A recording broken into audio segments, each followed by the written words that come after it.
Yes people, good morning, good evening, good afternoon. जो video देख रहे हैं हम सबके लिए कैसे हैं सब लोग। सर हम कैसे हैं? हमारी तो सर पूछो हिम्मत, हमारे एग्जाम जो है वो स्टार्ट हो रहे हैं 1 जनवरी से, और सर अब कैसी हालत हो सकती है आप भी देखिए। जी बिल्कुल, मैं समझ सकता हूं कि पेपर आपका आ गया है, लेकिन एक बात बता दूं आपको, अगर आप पेपर में जाने से पहले 2 से 3 बार अगर आप सिलेबस बढ़िया तरीके से अगर रिवाइज कर जाते हैं और प्रैक्टिस अच्छे से अगर करके जाते हैं तो फिर मतलब एग्जाम तो क्लियर होना ही होना है, ठीक है ना। तो वो आप टेंशन मत लीजिए, अपने बढ़िया तरीके से जो है वो आप रिवीजन करो, ओके, और अच्छे तरीके से प्रैक्टिस करें। अगर आप ये दोनों चीजें अगर आप करके जाएंगे एग्जाम से पहले, तो मैं ये मानता हूं कि अगर आपकी ठीक ठाक भी तैयारी है ना, लेकिन अगर आपने जो पढ़ा उसको अच्छे से रिवाइज कर लिया और उसका प्रैक्टिस कर लिया, तो मैं मानता हूं कि पेपर तो आपका क्लियर आराम से हो जाएगा, ठीक है ना। तो आप लोगों के लिए अभी हम लोग जो है वो रिवीजन सीरीज हमने स्टार्ट किया हुआ है, जिसके अंदर अभी हम लोग 4 यूनिट जो है कंप्लीट कर चुके हैं। फाइनेंस हमने कर लिया, लीगल एस्पेक्ट ऑफ बिजनेस हमने कर लिया, बैंकिंग भी अपना टिल टू कंप्लीट है, और एक हमने जो है वो इनकम टैक्स वाला टॉपिक जो है वो कंप्लीट कर लिया।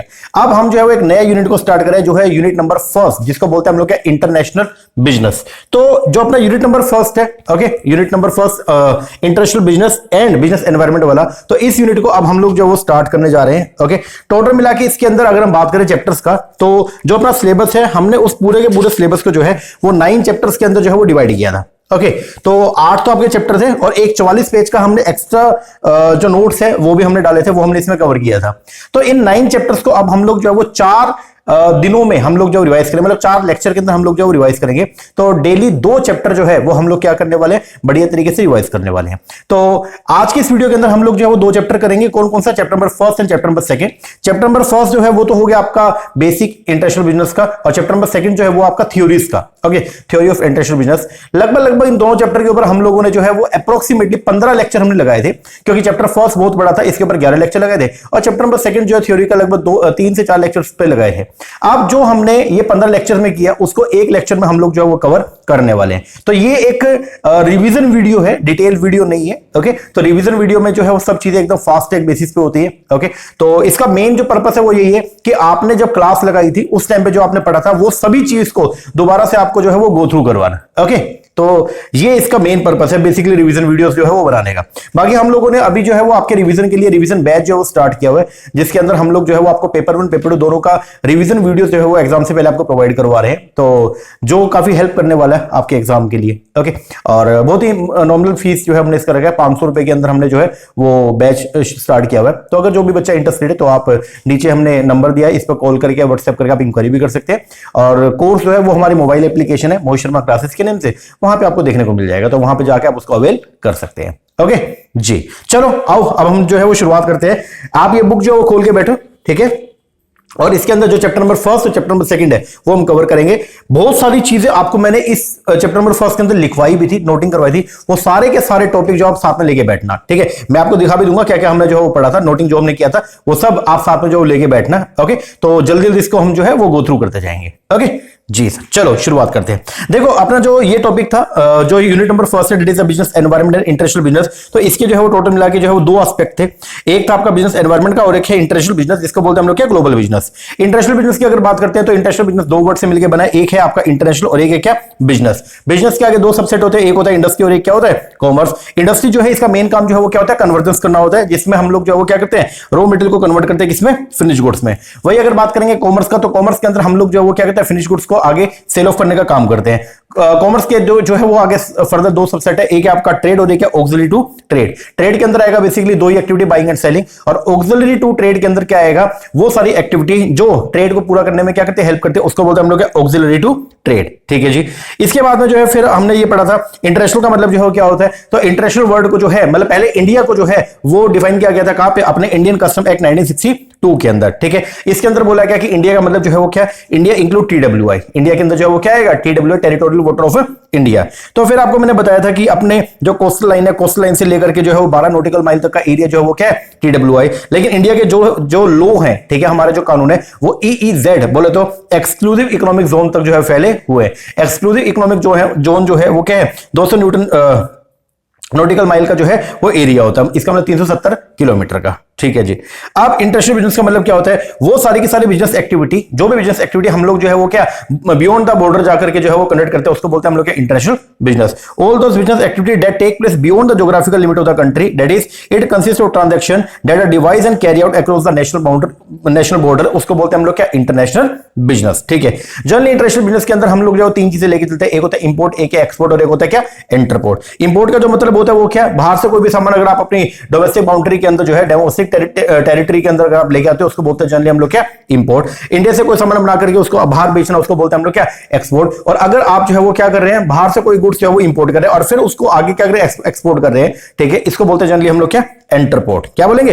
एंटरपोर्ट। एंटरपोर्ट को जो है वो एक और नाम से पुकारते हैं जिसको बोलते हैं हम लोग क्या ट्रांसशिपमेंट। क्या बोलते हैं? ट्रांसशिपमेंट। ठीक है। तो इस कॉन्सेप्ट के अंदर एक कंट्री जो है वो इंपोर्ट करते हैं मर्केंडाइज, ठीक है, दैट इज गुड्स, जो उसको स्टोर करती है और उसको आगे फिर री एक्सपोर्ट कर देती है विद नो एडिशनल प्रोसेसिंग। अगर आपने एडिशनल प्रोसेसिंग कर दिया तो इसका मतलब गुड्स तो फिर वो आपका हो चुका है, अब आपने क्या किया उसको एक्सपोर्ट किया, तो उसको जो है वो एंटरपोर्ट की कैटेगरी में नहीं डालेंगे। अगर एज इट इज गुड्स को आगे हम क्या करते हैं री एक्सपोर्ट करते हैं तो वो आपका आता है किसमें? एंटरपोर्ट में। ठीक है। And with no custom duty impose. तो यहां पे बेसिकली हम क्या करते हैं फर्स्ट इंपोर्ट देन एक्सपोर्ट। ठीक है जी।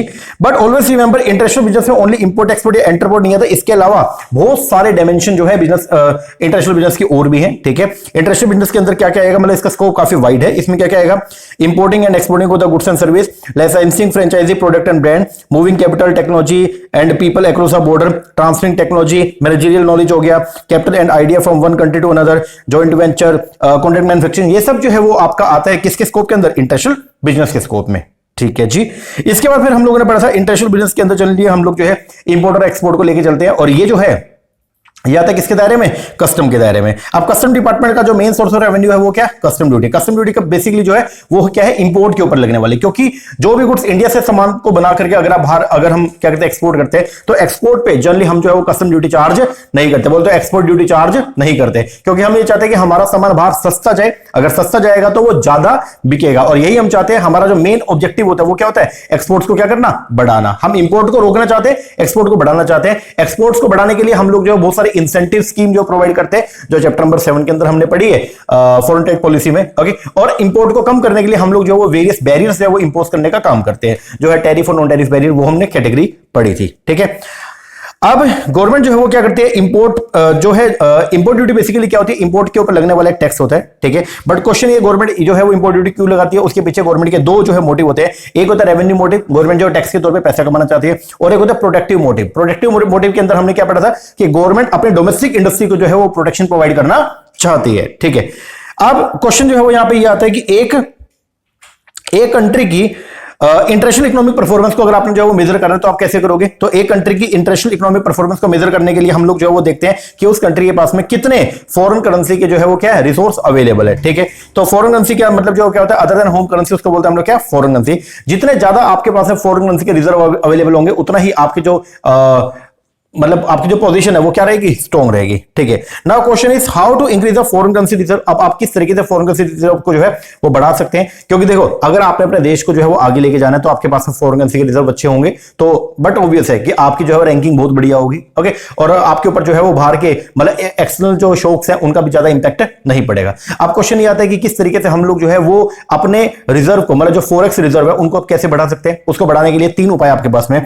सबसे पहला, आप एक्सपोर्ट्स को बढ़ा दो। जितना एक्सपोर्ट ज्यादा करोगे उतना बाहर से फॉरेन करेंसी का इनफ्लो आपकी कंट्री में होगा। दूसरा, इंपोर्ट पे रिस्ट्रिक्शन लगा दोगे। अगर इंपोर्ट नहीं करोगे तो यहां से फॉरेन करेंसी बाहर जाएगी नहीं। और तीसरा जो है वो क्या? इंटरनेशनल फाइनेंशियल इंस्टीट्यूशन से आप लोग जो वो फंडिंग ले सकते हो। बोले तो आईएमएफ हो गया, वर्ल्ड बैंक हो गया, इनसे पैसा ले सकते हो। लेकिन ये ज्यादा डिजायरेबल चीज नहीं है। तो सबसे बढ़िया चीज जो बचती है वो क्या बचती है? एक्सपोर्ट्स को बढ़ाएं। सबसे बढ़िया तो यही है, इससे अपने को बेनिफिट बहुत ज्यादा होगा। ठीक है। हमारा जीडीपी भी बढ़ेगा और साथ में हमारे फॉरेन करेंसी के जो फंड्स है वो भी क्या होंगे? राइज होंगे। ओके।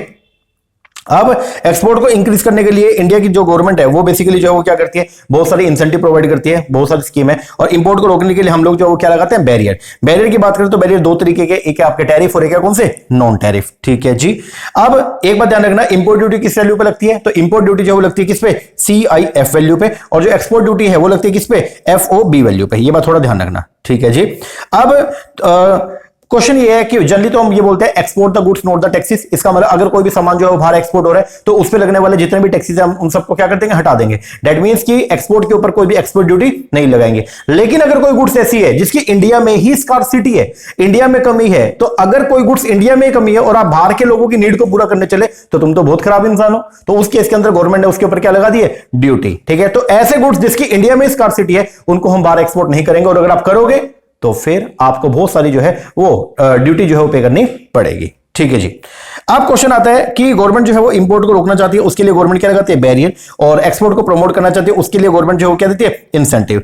अब बात ये था जो बैरियर्स है वो जनरली दो तरह के होते हैं, एक होते हैं आपके डायरेक्ट, एक है आपके इनडायरेक्ट। जो डायरेक्ट बैरियर है वो कौन से होते हैं, ये है प्राइस रिलेटेड बैरियर, जिनको बोलते हैं हम लोग बाद में क्या, टैरिफ बैरियर। और जो इनडायरेक्ट बैरियर है ये है आपके क्वांटिटी रिलेटिव बैरियर, इनको बोलते हैं हम लोग क्या, नॉन टैरिफ बैरियर। ठीक है, गवर्नमेंट इंपोर्ट पर जो है वो क्या करती है, बैरियर लगाती है। उसका मेन रीजन ये है, गवर्नमेंट अपनी डोमेस्टिक इंडस्ट्री को क्या करती है, प्रोटेक्शन प्रोवाइड करना चाहती है। ठीक है, अब बात आती है टैरिफ बैरियर का। टैरिफ बैरियर की अगर हम बात करते हैं तो उसके अंदर आएगा on the base of origin. Origin के बेस पर जो है वो दो तरह के, एक है एक्सपोर्ट ड्यूटी, एक है कौन सा, इंपोर्ट ड्यूटी। एक्सपोर्ट ड्यूटी कौन लगाएगा, कंट्री ऑफ ओरिजिन, और इंपोर्ट ड्यूटी जो है वो क्या कौन लगाएगा, जो आपके डेस्टिनेशन कंट्री है वो लगाती है। ठीक है, क्वालिफिकेशन के बेस पर ड्यूटी तो तीन तरह की होती है, एक है स्पेसिफिक, एक है एड वैलोरम, और एक है कौन सा, कंबाइंड। स्पेसिफिक ड्यूटी कौन सी होती है, अगर ड्यूटी जो है वो लगाई जाती है, मतलब अगर टैक्स लगाया जाता है on the base of physical characteristic, उसका बोलेंगे स्पेसिफिक। एड वैलोरम क्या होता है, अगर ड्यूटी लगाई जाती है on the base of value, ठीक है, value of the goods and service, तो उसको बोलते हैं एड वैलोरम। और कंबाइंड का मतलब जो है क्या होता है, अगर ड्यूटी लगाई जाती है इन दोनों के बेस पर तो उसको बोलते हैं हम लोग क्या, कंबाइंड या फिर कंपाउंड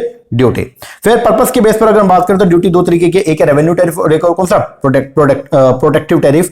रेवेन्यू टैरिफ का मतलब जो है वो क्या होता है, अगर गवर्नमेंट का जो मेन एम है टैक्स लगाने के पीछे वो क्या है, सिर्फ रेवेन्यू कमाना। ठीक है, उसको बोलेंगे रेवेन्यू टैरिफ। प्रोटेक्टिव टैरिफ का मतलब जो है वो क्या होता है, अगर गवर्नमेंट का जो मेन एम है वो क्या है, अपनी डोमेस्टिक इंडस्ट्री को क्या करना, ओनली प्रोटेक्शन प्रोवाइड करना, उसको बोलेंगे प्रोटेक्टिव टैरिफ। ये दो तरीके का होता है, एक होता है एंटी डंपिंग और एक है कौन सा, काउंटर वेलिंग। अब एक बात ध्यान रखना, रेवेन्यू टैरिफ के अंदर जो है जो रेट ऑफ ड्यूटी रहेगा बहुत ही क्या रहेगा, कम रहेगा, और प्रोटेक्टिव टैरिफ के अंदर रेट ऑफ ड्यूटी जो रहेगा वो बहुत ही हाई रहता है। ठीक है, अब रेवेन्यू टैरिफ तो ये हो गया, इसका जो मेन एम होता है वो क्या है, सब्सटेंशियल रेवेन्यू कमाना गवर्नमेंट के लिए, but does not obstruct goods. ठीक है, ये गुड्स के इंपोर्ट पे बैन नहीं लगाता। ठीक है, हम ये बोलते हैं जितना मंगाना मंगा लो, आप हमको टैक्स पे कर देना। यहां पे ड्यूटी जो होती है वो इंपोज की जाती है on the item of the mass consumption. ठीक है, लेकिन यहां पे रेट ऑफ ड्यूटी बहुत ही क्या रहता है, लो रहता है। अब बात करेंगे प्रोटेक्टिव टैरिफ का। प्रोटेक्टिव टैरिफ का मतलब कहता है, इसका जो एम होता है वो क्या, giving protection to the home industry by restricting और एलिमिनेटिंग कॉम्पिटिशन। प्रोटेक्टिव टैरिफ जो है बहुत ही क्या होता है, हाई होता है, ये कंज्यूमर को जो है वो हर्ट भी करता है। अब ये दो तरीके का होता है, एक है एंटी डंपिंग, एक है काउंटर वेलिंग। एंटी डंपिंग ड्यूटी जो है वो क्या होती है, डंपिंग के इफेक्ट को नलीफाई करने के लिए हमारी गवर्नमेंट जो एक एक्स्ट्रा टैक्स लगाती है उसको बोलते हैं एंटी डंपिंग ड्यूटी। और काउंटरिंग वेलिंग ड्यूटी क्या होती है, बाहर की गवर्नमेंट ने अपने एक्सपोर्टर्स को जो है वो क्या दिया था, कोई इंसेंटिव दिया, उस इंसेंटिव की वजह से उन्होंने जो है वो गुड्स के रेट क्या कर दिए, कम कर दिए, जिससे हमारी डोमेस्टिक इंडस्ट्री को नुकसान पहुंच रहा है। अब हम जो है वो क्या करेंगे, एक एक्स्ट्रा टैक्स उनके ऊपर और लगाएंगे, जो क्या करेगा, नलीफाई करेगा जितना उनको इंसेंटिव दिया था उनकी गवर्नमेंट ने, उसको बोलते हैं काउंटर वेलिंग ड्यूटी। ठीक है जी, तो मतलब सब्सिडी के इंपैक्ट को नलीफाई करने के लिए जो है एक एक्स्ट्रा ड्यूटी, एक एक्स्ट्रा टैक्स और लगा दिया, जिसको बोलते हैं काउंटर वेलिंग ड्यूटी। फिर ट्रेड रिलेशन के बेस पर ड्यूटी जो है वो कई तरह की होती है, एक है सिंगल कॉलम, एक है आपका डबल कॉलम। सिंगल कॉलम के अंदर जो है वो जनरली क्या रहेगा, एक ही टैक्स रेट रहेगा सभी कंट्री के लिए, जबकि डबल कॉलम के अंदर आपको दो रेट ऑफ टैक्स देखने को मिलेंगे। जो लोअर टैक्स होगा वो तो होगा किसके लिए, मोस्ट फेवर्ड नेशन के लिए, और जो हाईयर टैक्स रेट होगा वो होगा किसके लिए, रिमेनिंग कंट्री के लिए। Okay okay. फिर non tariff barrier. Non tariff barrier वो होते हैं जिनका इंपैक्ट जो पड़ता है किसके ऊपर, क्वांटिटी पे। इसमें सबसे पहले नंबर पे आएगा कोटा सिस्टम। कंट्री यहां पे क्या करती है, एडवांस के अंदर जो है फिक्स कर देगी। ठीक है, लिमिट बता देगी कि कितना जो है वो आप सामान बाहर से इंपोर्ट कर सकते हो। फिर है प्रोडक्ट स्टैंडर्ड। इसके अंदर बहुत सारे जो डेवलप कंट्री है उनके लिए प्रोडक्ट स्टैंडर्ड की रिक्वायरमेंट आती है, जिसमें कंट्री क्या करेगी, एक कोटा सेट कर देती है और ये बोलती है कि बिलो द स्टैंडर्ड जो प्रोडक्ट है उनको तो आप इंपोर्ट ही नहीं करोगे। फिर है डोमेस्टिक कंटेंट रिक्वायरमेंट। तो अपना जो डोमेस्टिक प्रोडक्शन है उसको बूस्टअप करने के लिए हम लोग जो ये बोलते हैं कि अगर आपको हम जो है एक बेल आउट पैकेज प्रोवाइड कर देंगे, प्रोवाइडेड आगे से आप जो है वो बाहर से सामान इंपोर्ट नहीं करोगे बल्कि डोमेस्टिक कंटेंट को यूज करोगे। फिर है प्रोडक्ट लेबलिंग। कई बार कंट्री जो ये भी बोलती है, मतलब गवर्नमेंट ये बोल देती है कि बाहर से जो भी सामान आएगा उसके ऊपर जो है वो लेबल लगाना चाहिए, और लेबल जो है वो किसमें, हमारी जो लोकल लैंग्वेज है उसमें होना चाहिए। ठीक है, पैकेजिंग रिक्वायरमेंट हम ये भी कंडीशन लगा सकते हैं कि बाहर से जो भी सामान आएगा वो सामान इस तरीके से पैकेज होना चाहिए जिससे हमारे एनवायरनमेंट को बैड इंपैक्ट ना पड़े, और या फिर आप रिसाइकलेबल जो है वो पैकेजेस को जो है वो क्या करेंगे, यूज करें, या रीयूजेबल पैकेजेस को यूज करें। ठीक है, फिर काउंसिल फॉर्मेलिटी हो गया। यहाँ पे number of importing country demand करती है कि शिपिंग डॉक्यूमेंट जो है उसमें क्या होना चाहिए, काउंसिल इनवॉइस होना चाहिए। फिर फूड एक्शन रेगुलेशन, ये भी एक कंडीशन है। उसके अलावा कुछ नॉन टैरिफ बैरियर और है, एक है एम्बार्गो और एक है क्या, ब्लॉकेड। एम्बार्गो का मतलब क्या, अगर नेशनल इंटरेस्ट के अंदर हम लोग जो वो क्या करते हैं, बैन कर देते हैं। ओके, सभी गुड्स को या कुछ गुड्स को, तो उसको बोलते हैं एम्बार्गो। और ब्लॉकेड का मतलब क्या होता है, अगर कभी झगड़ा हो गया वॉर की वजह से जो है हम क्या करते हैं, कंप्लीट बैन कर देते हैं, तो उसको बोलते हैं हम लोग क्या, ब्लॉकेड। फिर एक वर्ड आता है टेरिफिकेशन। टेरिफिकेशन का मतलब जो क्या होता है, जो आपके नॉन टेरिफ बैरियर उनको टेरिफ बैरियर में क्या करना, कन्वर्ट करना, उसको बोलते हैं हम लोग क्या, टेरिफिकेशन। क्या बोलेंगे, टेरिफिकेशन। ठीक है जी। इसके बाद है आपका डंपिंग। डंपिंग का मतलब जो क्या होता है, अभी हमने पढ़ा भी था।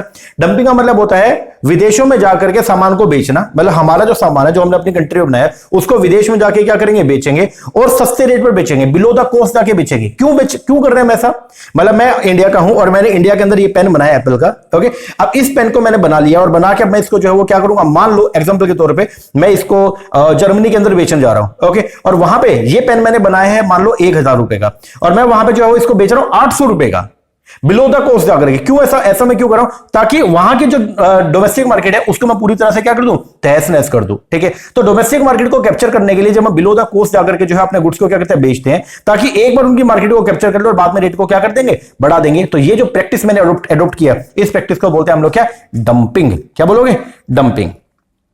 और डंपिंग जो है, तो डंपिंग तो बेकार चीज है। अब डंपिंग को क्या करना है, रोकना भी है, तो उसके लिए गवर्नमेंट कई सारे मेजर जो है वो क्या करती है, ऑप्ट करती है। तो डंपिंग जो है वो क्या है, डंपिंग इकोनॉमिक्स के अंदर डंपिंग का मतलब जो है क्या होता है, सेल करना product bye foreign company for less than its production cost, अपनी प्रोडक्शन कॉस्ट से भी कम पे जाकर के, मतलब डोमेस्टिक मार्केट में आप जो है वो क्या कर रहे हो, मतलब किसी भी फॉरेन मार्केट में गए और वहां पे जाकर के जो है अपना सामान को बेच रहे हो, किस पे, प्रोडक्शन कॉस्ट से भी बिलो जाकर के, उसको बोलते हैं हम लोग क्या, डंपिंग। ठीक है, डंपिंग जो है वो क्या, when it comes to dumping in economics, तो reduction in the price of the product in the domestic market is often considered trickery. ऐसा किया जाता है कि producer in the domestic market बोले तो often believe that once the act gain the foreign producer popularity, so that and drive some domestic producer out of business, prices will rise to where they should actually be or even higher। तो एक बार अगर हमारा जो काम चल गया है, तो उसके बाद में फिर हम लोग क्या करेंगे, अगर एक बार काम चल गया फिर हम रेट को जो हो क्या कर देंगे, बढ़ा देंगे। ठीक है, अब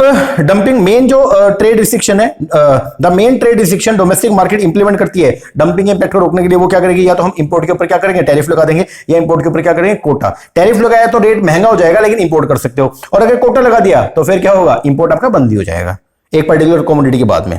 ठीक है, इसके बाद एडवांटेज डिसएडवांटेज जो है एक बार देख लेना। अब मेन बात जो आती है वो ये है टाइप ऑफ डंपिंग। डंपिंग जो चार तरह की होती है जनरली। एक है स्पोरेडिक। स्पोरेडिक डंपिंग का मतलब क्या होता है, हमने अपनी कंट्री के लिए कोई सामान बनाया, एक्स्ट्रा बच गया, उस एक्स्ट्रा को अगर हम जो है वो बाहर बेचते हैं उसको बोलते हैं स्पोरेडिक। तो यहाँ पे फॉरेन कंपनी डंप करती है अपना बैकलॉग, जो एक्स्ट्रा उसका बच गया था, ठीक है, backlog of inventory in the different market where its product are not sold, इसको बोलते हैं स्पोरेडिक डंपिंग। प्रेडेटरी का मतलब क्या होता है, यहाँ पे फॉरेन कंपनी डेलिबरेट जानबूझ के टारगेट करते हैं डोमेस्टिक मार्केट को with product data price below the market price of that domestic market. ये किया जाता है ऑब्टेन करने के लिए कॉम्पिटिटिव एज। फिर है परसिस्टेंट डंपिंग, जब लंबे समय तक जो है वो आप क्या करते हो, डंपिंग करते रहते हो, उसको बोलते हैं परसिस्टेंट। और रिवर्स डंपिंग का मतलब क्या होता है, इस in some market demand for certain product is inelastic और less elastic compare to other market. तो इसमें foreign company will sell their product at a higher price in other market. ठीक है, while they sell at lower price in the domestic market, इसको बोलते हैं हम लोग क्या, रिवर्स डंपिंग, कि बाहर जाके बल्कि महंगा बेचेंगे, इसको बोलते हैं हम लोग क्या, रिवर्स डंपिंग। ओके जी सर, तो चार तरह की डंपिंग है, कई बार पेपर के अंदर आती है, मैच द फॉलोइंग में थोड़ा देख लेना। इसके बाद है जी अपना इंटरनेशनल बिजनेस। क्या होता है, हमने ये पढ़ा था। तो इंटरनेशनल बिजनेस का मतलब होता है वो बिजनेस, जब आप बिजनेस एक्टिविटी कंडक्ट करते हैं that take place beyond the geographical limit of the country, उसको बोलते हैं हम लोग क्या, इंटरनेशनल बिजनेस। ठीक है जी। फिर हम लोगों ने पढ़ा था स्कोप इंटरनेशनल बिजनेस में क्या क्या आता है। इंटरनेशनल बिजनेस के अंदर आती है फॉरेन इन्वेस्टमेंट। ठीक है, इंटरनेशनल बिजनेस में सिर्फ इंपोर्ट एक्सपोर्ट नहीं है, बल्कि इंटरनेशनल बिजनेस का जो डायमेंशन, जो एरिया है, बहुत ही क्या है, वाइड है। इसके अंदर क्या आएगा, फॉरेन इन्वेस्टमेंट आएंगे, इसके अंदर एक्सपोर्ट इंपोर्ट आएगा, मर्केंडाइज का, इसमें लाइसेंसिंग फ्रेंचाइजी आती है, इसमें सर्विस का एक्सपोर्ट इंपोर्ट भी आता है, इसमें ग्रोथ अपॉर्चुनिटी भी जो है वो कंसिडर करते हैं। ये इससे जो करेंसी एक्सचेंज है उसको बेनिफिट मिलता है, and limitation of the domestic market. तो ये सब जो है वो स्कोप है किसका, इंटरनेशनल बिजनेस का। तो इंटरनेशनल बिजनेस में ये सब चीजें जो है वो आती हैं। ठीक है जी। इसके बाद एडवांटेज के इंटरनेशनल बिजनेस का, सबसे पहला हाई लिविंग स्टैंडर्ड। बाहर से बढ़िया बढ़िया गुड्स अगर आपकी कंट्री में आएंगे तो उन गुड्स को आप अवेल करोगे तो आपका जो स्टैंडर्ड ऑफ लिविंग है वो क्या होगा, बढ़ेगा। सोशियो इकोनॉमिक वेलफेयर जो है वो भी क्या होगा, बढ़ेगा। मार्केट स्कोप जो है बहुत क्या हो जाएगा, वाइड हो जाएगा, बाहर भी सामान को क्या कर सकते हो, बेच सकते हो। इससे बिजनेस साइकिल का जो इंपैक्ट है वो भी क्या हो जाएगा, रिड्यूस हो जाएगा, क्योंकि अब शौक अगर कुछ आएगा तो हम बाहर जाके जो अपनी डिमांड को क्या कर सकते हैं, पूरा कर सकते हैं। ठीक है, रिस्क जो है वो क्या होगा, बढ़ जाएगा, क्योंकि मार्केट बहुत बड़ा हो जाएगा तो आप डाइवर्सिफिकेशन कर सकते हो, जिससे आपका रिस्क रिड्यूस हो जाएगा। लार्ज स्केल इकोनॉमिक्स जो आपको मिलेंगी, पोटेंशियल अनटैप्ड मार्केट, वहां पे आप जा सकते हो। It provide the opportunity for and challenge to the domestic business. ठीक है। इसके अलावा डिवीजन आप जो स्पेशलाइजेशन का आपको बेनिफिट मिलेगा, इकोनॉमिक ग्रोथ जो है वर्ल्ड के अंदर वो बढ़ जाएगी, ऑप्टिमल एंड प्रॉपर यूटिलाइजेशन होगा वर्ल्ड रिसोर्सेज का, कल्चर ट्रांसफॉर्म होंगे एंड आप जो है वो पूरे वर्ल्ड के साथ में कंधे से कंधा मिला के चल सकते हो। अब आता है ग्लोबलाइजेशन। ग्लोबलाइजेशन जो है वो क्या होता है? तो ग्लोबलाइजेशन एक मल्टीफेसिड एस्पेक्ट है। ग्लोबलाइजेशन एक टॉपिक है जिसके अंदर बेसिकली हम ये देखते हैं कि किस तरीके से एक economy rest of the world के साथ में मिलकर के जो है वो क्या करती है, मतलब अपनी इकोनॉमी को रेस्ट ऑफ द वर्ल्ड के साथ में क्या करना, मर्ज करना, ठीक है, या अपनी इकोनॉमी को जो है वो रेस्ट ऑफ द वर्ल्ड के साथ में जोड़ना, उसी को बोलते हैं हम लोग क्या, ग्लोबलाइजेशन। तो ग्लोबलाइजेशन इज द इंटीग्रेशन किसका, इंडियन इकोनॉमी का, किससे, विद द वर्ल्ड इकोनॉमी, उसको बोलते हैं हम लोग क्या, ग्लोबलाइजेशन। ठीक है, ये एक इंटरकनेक्शन बिटवीन द कंट्री। इसका रिजल्ट जो है वो क्या होगा, country become closer to each other. दूसरा, मूवमेंट ऑफ द पीपल होगा between country, movement of the capital between country, culture convergence होगा और एक्सचेंज। तो ग्लोबलाइजेशन एक मेथड है of interaction and union among the people, corporation, government, universally. ठीक है, तो पूरे वर्ल्ड के लोग जब आपस में आकर के मिलेंगे, आपस में आके ट्रेड करेंगे, आपस में आके एक्सचेंज करेंगे, वही है बेसिकली क्या, ग्लोबलाइजेशन। तो knitting the domestic economy with the rest of the world, अपनी इकोनॉमी को रेस्ट ऑफ द वर्ल्ड के साथ में क्या करना, जोड़ना, is known as the globalisation. ठीक है, इसके बाद में ग्लोबलाइजेशन की अगर हम बात करें तो चार तरीके से हमने पढ़ा था, एक है इकोनॉमिक, एक है फाइनेंशियल, एक है कल्चर, एक है पॉलिटिकल। इकोनॉमिक ग्लोबलाइजेशन का मतलब जो है क्या होता है, तो जो ग्लोबलाइजेशन है उसको वाइडली यूज करते हैं बिजनेस सर्कल के अंदर ही। ठीक है, जिसमें डिस्क्राइब किया जाता है किस तरीके से जो है वो इंटरनेशनलाइजेशन होता है किसका, मार्केट का, for the goods and service and the financial system, corporation, industry, मतलब किस तरीके से आप जो है वो बाहर जाकर के सामान को जो है वो क्या कर रहे हो, बेच रहे हो, बाहर जाके प्रोडक्शन कर रहे हो। ठीक है, अब आपकी ने कोई डोमेस्टिक जो कंपनी थी वो किस तरीके से इंटरनेशनल कंपनी बनी, इसको बोलते हैं हम लोग इकोनॉमिक ग्लोबलाइजेशन। ठीक है, फिर आपका फाइनेंशियल ग्लोबलाइजेशन के अंदर जो है वो क्या आता है, जब हम जो है वो क्या बाहर से जो भी कैपिटल का इनफ्लो हो रहा है, ठीक है, या आउटफ्लो हो रहा है, उसको क्या करते हैं, लिबरलाइज करते हैं। ठीक है, liberalisation of the capital movement and the deregulation specially of the financial service, उसको बोलते हैं फाइनेंशियल ग्लोबलाइजेशन। फिर आपका कल्चरल ग्लोबलाइजेशन, जब आप कल्चर को जो है क्या करते हैं, ऑप्ट करते हैं, जैसे हमने बहुत सारा वेस्टर्न कल्चर जो है वो क्या कर लिया, ऑप्ट कर लिया। ठीक है, ये कल्चर ग्लोबलाइजेशन। और एक है पॉलिटिकल, अगर आप जो है वो क्या करते हो, आपने कन्वर्ज करते हो किसका, पॉलिटिकल सिस्टम एंड प्रोसेस को अराउंड द वर्ल्ड। ठीक है, मतलब वर्ल्ड में जो पॉलिटिकल सिस्टम कर रहा है और आप भी अपनी कंट्री के अंदर उसी पॉलिटिकल सिस्टम को ऑप्ट करना स्टार्ट करते हो, इसको बोलते हैं पॉलिटिकल ग्लोबलाइजेशन। फिर कौन कौन से फैक्टर जो इन्फ्लुएंस करते हैं ग्लोबलाइजेशन को, या मूवर कौन कौन से हैं, कौन कौन से ऐसे फैक्टर जिसकी वजह से जो है वो ग्लोबलाइजेशन बढ़ रहा है। सबसे पहले नंबर पे आया कि आपका लिबरलाइजेशन। जितना लिबरलाइजेशन होगा, अनवांटेड बैरियर्स जो है वो रिमूव किए जाएंगे, ठीक, इकोनॉमी के अंदर, उतना ही ग्लोबलाइजेशन जो है वो क्या होगा, बढ़ेगा, क्योंकि बाहर के लोग जो है वो इजीली अब इंडिया के अंदर आ सकेंगे। फिर टेक्नोलॉजी जो जैसे जैसे टेक्नोलॉजी जो है वो क्या होगी, टेक्नोलॉजी में ब्रेक थ्रू आएगा, बोलते टेक्नोलॉजी अगर डेवलप करेगी तो ग्लोबलाइजेशन क्या होगा, बढ़ेगा। ठीक है, अगर मैन्युफैक्चरिंग टेक्नोलॉजी में क्या होगा, इंप्रूवमेंट होगा तो भी ग्लोबलाइजेशन बढ़ेगा। ट्रांसपोर्ट टेक्नोलॉजी के अंदर इंप्रूवमेंट होगा तो भी ग्लोबलाइजेशन बढ़ेगा। आईटी टेक्नोलॉजी और भी ज्यादा जो है वो सुदृढ़ होगी तो भी ग्लोबलाइजेशन बढ़ेगा। मल्टीनेशनल इंस्टीट्यूशन जैसे जैसे ग्रो करेंगे तो भी ग्लोबलाइजेशन क्या होगा, बढ़ेगा। इंटरनेशनल इकोनॉमिक इंटीग्रेशन जो है, जैसे आपका पीटीए, एफटीए, अगर ये बढ़ेगा तो भी ग्लोबलाइजेशन जो है वो क्या होगा, बढ़ेगा। ठीक है, अगर आप फ्री मार्केट की तरफ जाएंगे, बोल तो ऐसा मार्केट स्ट्रक्चर जहां पे प्राइसेस डिमांड और सप्लाई के द्वारा जो है वो सेट किए जाते हैं तो भी ग्लोबलाइजेशन बढ़ेगा। रिसर्च एंड डेवलपमेंट का कॉस्ट जितना ज्यादा आएगा तो उस कॉस्ट को पूरा करने के लिए हम लोग जो बाहर भी अपने सामान को बेचना स्टार्ट करेंगे तो भी ग्लोबलाइजेशन बढ़ेगा। जब ग्लोबल एक्सपेंशन करेंगे बिजनेस कॉर्पोरेशन का तो भी ग्लोबलाइजेशन क्या होगा, बढ़ेगा। अगर लॉजिस्टिक मैनेजमेंट जो है उसका क्या होगा, एडवेंट होगा, नई नई चीजें लॉजिस्टिक के अंदर नई नई चीजें निकल के आएंगी तो भी ग्लोबलाइजेशन जो है वो क्या होगा, बढ़ेगा। अगर इमरजेंस होगा किसका, ग्लोबल कस्टमर सेगमेंट का, ठीक है, तो भी ग्लोबलाइजेशन जो है वो क्या होगा, बढ़ेगा। ये सब रीजन है जिनकी वजह से, ये सब ड्राइवर है ग्लोबलाइजेशन के, जिनकी वजह से जो है वो ग्लोबलाइजेशन क्या होगा, इंक्रीज होगा।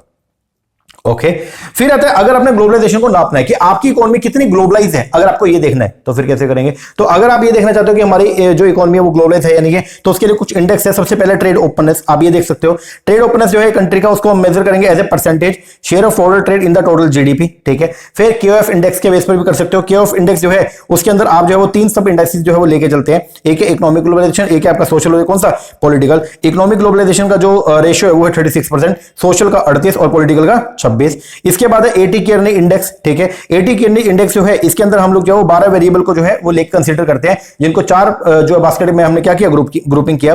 एक है आपका इकोनॉमिक इंटीग्रेशन, एक है पर्सनल, एक है टेक्नोलॉजी और एक कौन सा, पॉलिटिकल। इसके बाद है जी सपोर्ट, मतलब कौन कौन से फैक्टर जो ग्लोबलाइजेशन को जो है वो प्रमोट करते हैं, वो है सबसे पहला ग्लोबलाइजेशन की वजह से जो है वो क्या होगा, इकोनॉमिक एफिशिएंसी बढ़ेगा। दूसरा, ट्रेड एनहांस होगा। तीसरा, increase the cross border capital movement, improve the efficiency of local firm and increase in the consumer welfare. इसके बाद क्रिटिसिज्म, कौन कौन से ऐसे फैक्टर है जो ये बोलते हैं कि ग्लोबलाइजेशन जो है वो सही नहीं है। सबसे पहला एक तो डेवलप और जो अंडर डेवलप और डेवलपिंग एक कंट्री जब वो आपस में आती है, ठीक है, तो उससे जो है वो बहुत ज्यादा एक ह्यूज गैप आपको जो देखने को मिलता है, क्योंकि अनइक्वल प्लेयर होते हैं ग्लोबलाइजेशन में। दूसरा, जो रिच और पुअर का जो गैप है वो भी क्या हो जाएगा, वाइड हो जाएगा। डोमेस्टिक इंडस्ट्री पूरी तरह से क्या हो जाएगी, खत्म हो जाएगी। अनएम्प्लॉयमेंट जो है बढ़ जाएगा, ठीक है। बैलेंस ऑफ पेमेंट की प्रॉब्लम अपने सामने जो है वो आएगी। तीसरा, वोलेटिलिटी जो है मार्केट के अंदर वो भी क्या होगा, बढ़ेगा। जो आपकी मतलब जो हमारी लोकल गवर्नमेंट है उसकी जो पावर है वो क्या होगी, खत्म होगी। कल्चर आइडेंटिटी भी क्या होगी, लॉस होगी। और जो पावर है मतलब वो किसके पास चला जाएगा, बड़े बड़े इंडस्ट्रीज के हाथ में चला जाएगा। इसके बाद है रिस्पॉन्स स्ट्रेटजी। रिस्पॉन्स स्ट्रेटजी के नाम पे 4 रिस्पॉन्स स्ट्रेटजी है। एक है डोजर, फिर है डिफेंडर, फिर है कंटेंडर और फिर कौन सा, एक्सटेंडर। अगर अब यहां पे हम ये देखते हैं, अगर इंडस्ट्री प्रेशर जो है ग्लोबलाइज होने का वो क्या है, लो है, और जो आपकी कॉम्पिटिटिव एसेट है, ठीक है, आपका जो प्रोडक्ट है वो आप कस्टमाइज कर सकते हो होम मार्केट के अंदर, तो आप डिफेंडर स्ट्रेटजी ऑप्ट करोगे।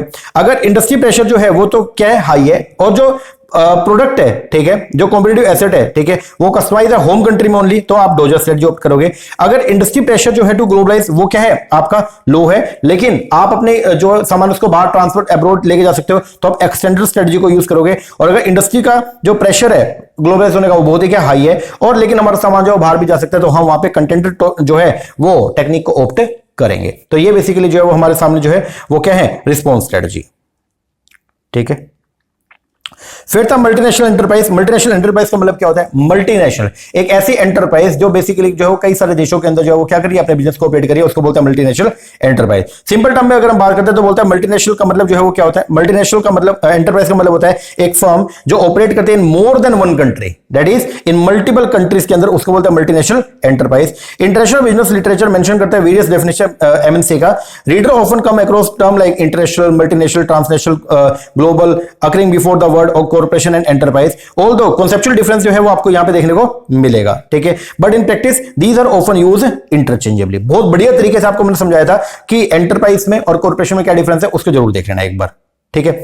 अब मेन बात जो अपने निकल के आती है वो तो ये है कि एमएनई की अगर हम बात करते हैं तो किस तरीके से उसका इंटरनेशनलाइजेशन होता है। तो स्टेजेस हमने जो है वो मेन पढ़ा था। सबसे पहले क्या होगा, डोमेस्टिक कंपनी होगा, ठीक है। डोमेस्टिक के बाद में जो है फिर क्या होगा, वो आपका इंटरनेशनल कंपनी होगा। उसके बाद में फिर क्या होगा, मल्टीनेशनल होगा। मल्टीनेशनल के बाद में फिर ग्लोबल, और लास्ट में क्या, टीएनसी। तो सबसे पहले अगर बात करेंगे किसका, डोमेस्टिक कंपनी का, तो डोमेस्टिक कंपनी के अंदर हम लोगों ने जो क्या पढ़ा था, यहां पे हमने ये देखा था कि अगर मान लो कोई कंपनी वो लिमिट करती है अपने ऑपरेशन को, मिशन को, विजन को ओनली कहां, नेशनल पॉलिटिकल बाउंड्री तक ही, ठीक है। मतलब आप जो है वो इंडिया में अगर मान लो अगर आपकी कंपनी इंडिया में है तो आपकी कंपनी को डोमेस्टिक कंपनी का बोलेंगे। अगर आपकी कंपनी जो है वो ऑपरेट कर रही है, आपकी कंपनी का मिशन विजन जो है वो कहां है, नेशनल पॉलिटिकल बाउंड्री के अंदर ही है, ठीक है, तो आपकी कंपनी को बोलेंगे हम लोग क्या, डोमेस्टिक कंपनी, ठीक है। ये जो कंपनी एनालाइज करती है national environment of the country को, फॉर्मुलेट करती है strategy to explore the opportunity offered by the government. The domestic company understate motor जो है वो क्या होता है, if it is not happening in home country. ये मानते हैं कि अगर कोई चीज होम कंट्री में नहीं हो रही है तो मतलब बाहर भी नहीं हो रही है। तो यहां पे हमारी जो अप्रोच है वो एथनोसेंट्रिक होती है, ठीक है। फिर इंटरनेशनल कंपनी, इंटरनेशनल कंपनी का मतलब क्या होता है, अगर जब एक डोमेस्टिक कंपनी जो है वो अपने 4 बाउंड्रीज को क्या कहते हैं, क्रॉस करती है, ठीक है, मतलब किसी दूसरे नेशन में जो है वो क्या कहते हैं, नेशन के अंदर जाके काम करना स्टार्ट करेगी, तो उसको बोलेंगे इंटरनेशनल कंपनी। बस इंटरनेशनल कंपनी के अंदर जो है वो क्या होगा, अगर आप बाहर एक्सपोर्ट करना, मतलब आप अपनी कंट्री में काम कर रहे हो और सामान प्रोडक्शन आप कर रहे हो यहां पे, और अब आप जो है वो बाहर एक्सपोर्ट करना स्टार्ट कर दो, तो आपकी कंपनी को बोलते हैं international company. Some of the domestic company जो ग्रो करती हैं, जो ग्रो होती है beyond their production and domestic marketing capacity, think, वो ये सोचती हैं कि हम अपने ऑपरेशंस को क्या करें, इंटरनेशनलाइज करेंगे। दोस कंपनी जो डिसाइड करती है एक्सपोर्ट करना opportunity outside the domestic country are the stage 2 company. ये जो कंपनी है ये एथनोसेंट्रिक होती है और डोमेस्टिक कंट्री ओरिएंटेड होती है। These company believe that the practice adopted in the domestic business, the people and the product of the domestic business are superior to those of the other country, ठीक है। इनका जो focus होता है वो क्या है, मतलब यहां ये कंपनी का जो मेन फोकस है डोमेस्टिक है, बट एक्सटेंड करते हैं अपने विंग कहां पे, फॉरेन कंट्री में। तो ये बेसिकली क्या करेंगे, फॉरेन में अपनी एक ब्रांच जो है वो लोकेट कर लेंगे और वहां पे अपना सामान जो एक्सपोर्ट करते रहेंगे। इसके बाद मल्टीनेशनल कंपनी, मल्टीनेशनल कंपनी की अगर बात करते हैं तो ये क्या होता है, सूनर और लेटर इंटरनेशनल कंपनी जो है वो ये लर्न करती है कि जो एक्सटेंशन स्ट्रेटजी है ना, ठीक है, वो काम नहीं करेगी। अपने को जो है वो उनके हिसाब से ही काम करना पड़ेगा। बेसिकली हमको जो है वो हर कंट्री के हिसाब से काम करना पड़ेगा। तो वहां पे फिर हम लोग जो वो मल्टीनेशनल ऐप कंपनी जो है मतलब मल्टीनेशनल अप्रोच को फॉलो करते हैं। तो यहाँ पे पॉलीसेंट्रिक अप्रोच जब हम फॉलो करेंगे ना, तो मतलब एथ्रोसेंट्रिक से पॉलीसेंट्रिक हो जाएंगे और हर कंट्री के लिए जो काम करेंगे वो उसके एनवायरमेंट के हिसाब से करते हैं, तो उसको बोलते हैं मल्टीनेशनल कंपनी। इसके बाद में फिर आएगा ग्लोबल कंपनी। ग्लोबल कंपनी एक ऐसी है जो पूरे वर्ल्ड को ऐसे ग्लोबल जो है वो विलेज के तौर पे देखती है, ठीक है। तो ग्लोबल कंपनी वो कंपनी है विच इज इधर जिसकी ग्लोबल मार्केटिंग स्ट्रेटजी है या ग्लोबल स्ट्रेटजी है।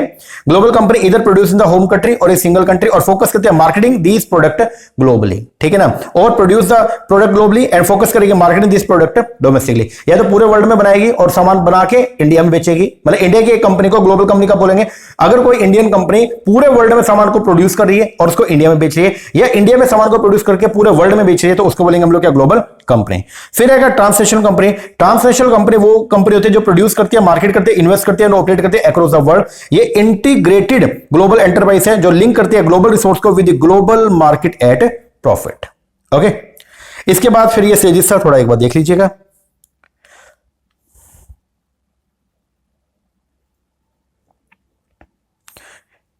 एक मिनट, क्या होगा इसको।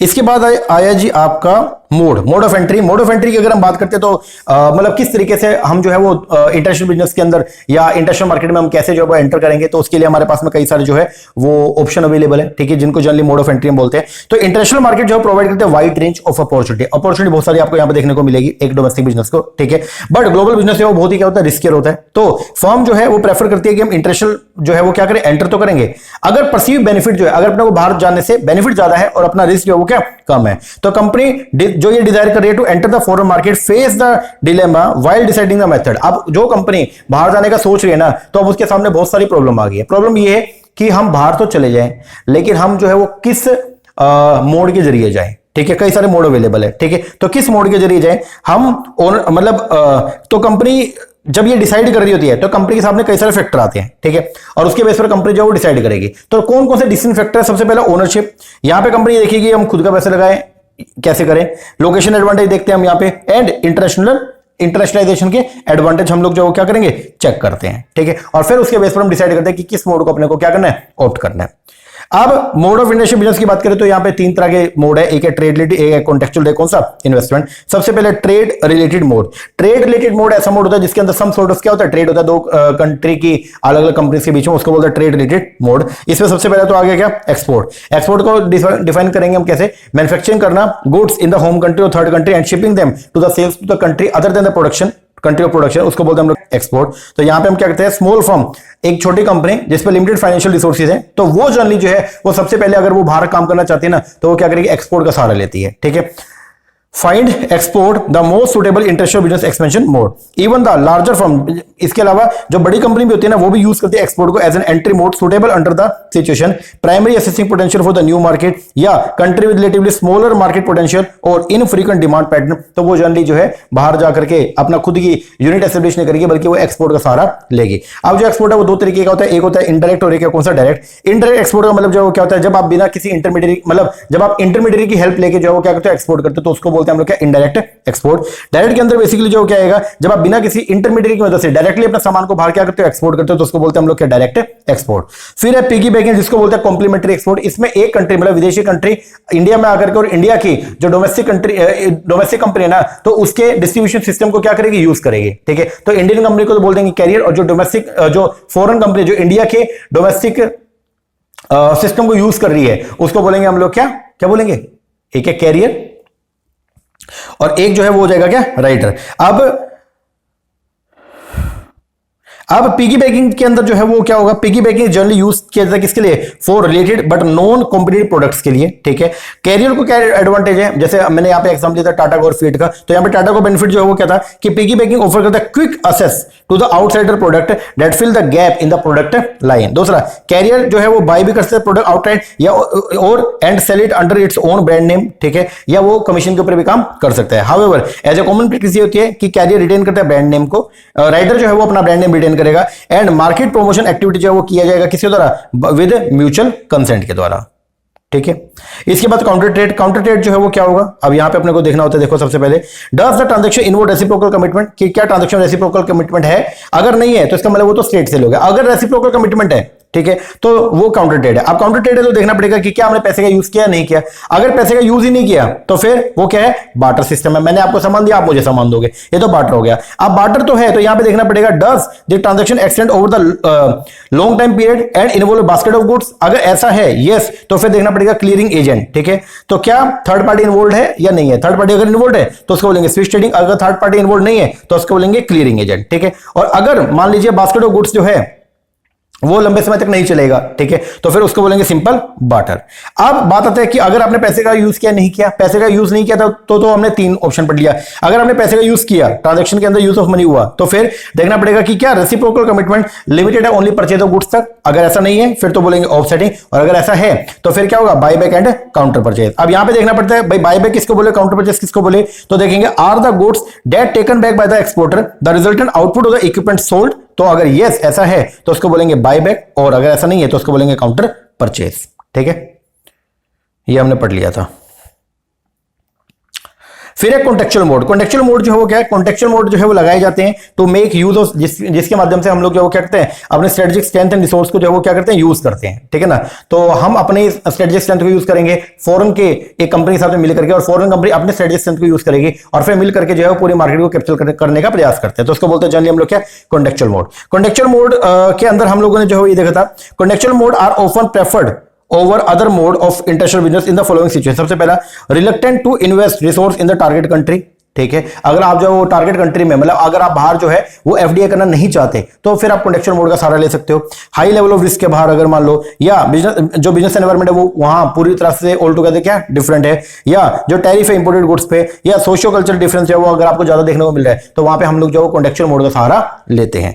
कॉन्टेक्चुअल मोड में सबसे पहले international strategic alliance. International strategic alliance एक ऐसा मोड है जिसके अंदर दो कंपनी मिलकर के अपनी स्ट्रेटेजिक स्ट्रेंथ को जो वो क्या करेंगी, यूज करती है, और यूज करके इंटरनेशनल मार्केट में क्या होती है, एंटर करते हैं, उसको बोलते हैं इंटरनेशनल स्ट्रेटेजिक अलायंस। तो यहां पे firm has to be globally cooperative होना चाहिए टू द ग्लोबली कॉम्पिटिटिव। ठीक है, स्ट्रेटेजिक अलायंस जो है एक ग्लोबल स्ट्रेटेजिक पार्टनरशिप है जिसको जीएसपी बोलते हैं, जिसके अंदर दो या दो से ज्यादा कंपनी डेवलप करेंगे कॉमन लॉन्ग टर्म स्ट्रेटजी, जिसका एम रहेगा वो क्या रहेगा, at world leadership at low cost supply differentiated marketeer in international arena. Relationship जो रहेगा वो कैसा रहेगा, रेसिप्रोकल रहेगा दोनों का।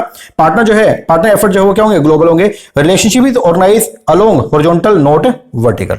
ठीक है, ये इसके एडवांटेज डिसएडवांटेज थे उन्होंने देखा। फिर कंटेंट मैन्युफैक्चरिंग के अंदर जो वो क्या होता है, अगर मान लो हमारे यहाँ पे कोई सामान जो है उसकी मैन्युफैक्चरिंग कॉस्ट ज्यादा है, विदेशों में वो कम है, तो अब हम जो है वो क्या करेंगे, विदेशी कंपनी के साथ में मिलकर के जो है वो एक क्या कॉन्ट्रैक्ट मैन्युफैक्चरिंग करते हैं। ठीक है, एक कॉन्ट्रैक्ट करेंगे जिसमें मैं उनको बोलूंगा कि मैं आपको डिजाइन अपना प्रोवाइड करूंगा, या मैं आपको रॉ मटेरियल भी दे दूंगा, और आप जो है वो क्या करना, उसको बना देना। ठीक है ना, इसको बोलते हैं जनरली हम लोग क्या, इंटरनेशनल कॉन्ट्रैक्ट मैन्युफैक्चरिंग। ठीक है, इसके बाद है आपका इंटरनेशनल मैनेजमेंट कॉन्ट्रैक्ट। तो अगर आपके पास में जो है वो क्या मैनेजरियल नो हाउ है, टेक्निकल नो हाउ है, ठीक है, तो उसके लिए जो है वो आता है आपका इंटरनेशनल मैनेजमेंट कॉन्ट्रैक्ट। ठीक है, जनरली होटल इंडस्ट्री के अंदर ये चलते हैं। तो इसमें एक देश की एक कंपनी जो है वो दूसरे देश की दूसरी कंपनी को जो है वो क्या करेगी, मैनेजमेंट स्किल जो है वो सिखाती है, उसको बोलते हैं इंटरनेशनल मैनेजमेंट कॉन्ट्रैक्ट।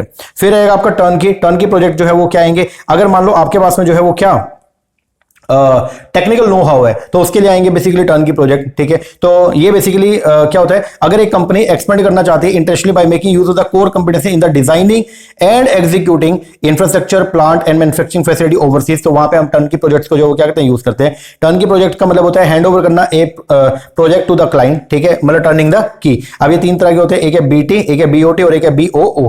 बीटी में बिल्ड एंड ट्रांसफर, तो यहां पे फर्म कॉन्सेप्टलाइज करती है, डिजाइन करती है, बिल्ड करती है, कैरी आउट करती है, प्राइमरी टेस्टिंग एंड ट्रांसफर करती है project to the owner. BOT के अंदर क्या होता है, बिल्ड ऑपरेट एंड ट्रांसफर। यहां पे जो है वो क्या होगा, कंपनी पहले जो सामान को बनाएगी, बना के उसको ऑपरेट करेगी और फिर क्या करेगी, ट्रांसफर करेगी। फिर बीओओ, यहां पे कंपनी जो है वो क्या करेगी, जो इंटरनेशनल फर्म है is expected to buy the project once it has been built. एक बार आपने बना लिया, बनाने के बाद आप उसको ऑपरेट करोगे और फिर ओन कर लोगे। ठीक है, कंस्ट्रक्शन एंड इंजीनियरिंग जो प्रोजेक्ट होते हैं are often highly capital intensive involving extremely in depth engineering की वहां पे जरूरत होती है, and are usually cross country in nature of execution. Therefore such project are carry out at the turnkey basis. फिर इंटरनेशनल लीजिंग के अंदर हम लोग जो क्या करते हैं, जो हमारे टेंजिबल गुड्स होते हैं ना, तो उन मतलब जो अपने टेंजिबल एसेट्स हैं उनको हम लोग जो है वो क्या करते हैं, किराए पे देने का काम करेंगे, लीज पे देने का काम करेंगे और बदले में उनसे लीज रेंटल जो है वो क्या करेंगे, चार्ज करेंगे। तो जो लो इनकम कंट्री होती है वहां पे manufacture often do not possess enough financial resources और नेसेसरी फॉरेन कैपिटल टू पे द इक्विपमेंट एंड मशीनरी। तो उस केस में हम लोग जो है इंटरनेशनल लीजिंग को यूज करते हैं। इंटरनेशनल लीजिंग प्रोवाइड करते हैं international business opportunity by rapid market access using ideal and obsolete equipment in an efficient manner. फिर इंटरनेशनल लाइसेंसिंग की बात करें तो ये होता है बेसिकली किसके लिए, इंटेंजिबल एसेट के लिए। ठीक है, तो अगर आपके पास एक टेक्निकल नो हाउ है, ठीक है, तो आप वहां पे जो है उसको क्या कर सकते हो, उसको फी या रॉयल्टी के बेस पर जो है वो किराए पे दे सकते हो और बदले में जो है फी या रॉयल्टी आप ले सकते हो, उसको बोलते हैं इंटरनेशनल लाइसेंसिंग। इंटरनेशनल लाइसेंसिंग की अगर बात करते हो, यहाँ पे एक है प्रोसेस, एक है ट्रेडमार्क और एक है क्रॉस। प्रोसेस लाइसेंसिंग के अंदर जो है licensee get the right to manufacture and market the product in the defined market area.